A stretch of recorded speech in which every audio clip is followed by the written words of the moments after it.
తిరుపతి. ఎందుకు సార్ పెద్దానికి అట్లా అరుస్తారు? మీకు మెట్ల నీటి చెప్పాడు, చూస్తే నిజమేనేమో అనిపిస్తుంది. ఎట్లా ఉన్నారు అందరూ?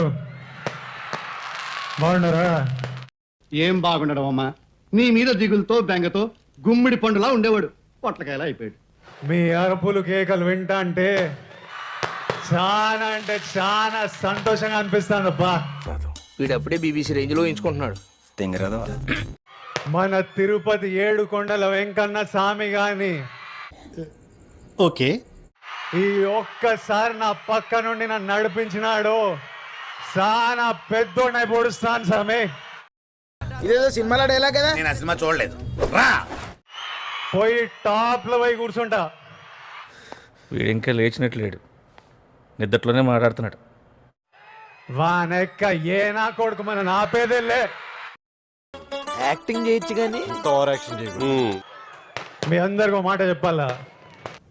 చెప్పు, చెప్పి తగలడు.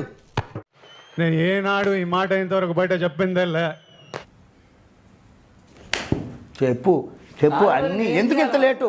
మా సినిమా రిలీజ్ గురించి కానీ ఆలోచిస్తుంటే నా మనసులో గట్టిగా ఒకటే అనిపిస్తుంది. వీళ్ళు స్టోరీ చెప్పేటప్పుడు ఆస్కార్ చూపించారు, తీసేటప్పుడు నరకం చూపిస్తున్నారు.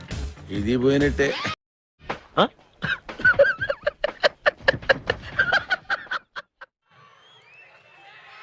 మా పాలెగాడు అనిరుద్ధు పగలగొట్టినాడు.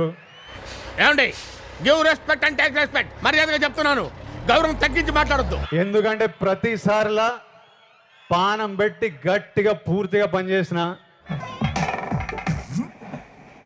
నాతో పాటు మొక్కండి 7 కొండలవాడ వెంకటరమణ గోవింద గోవింద.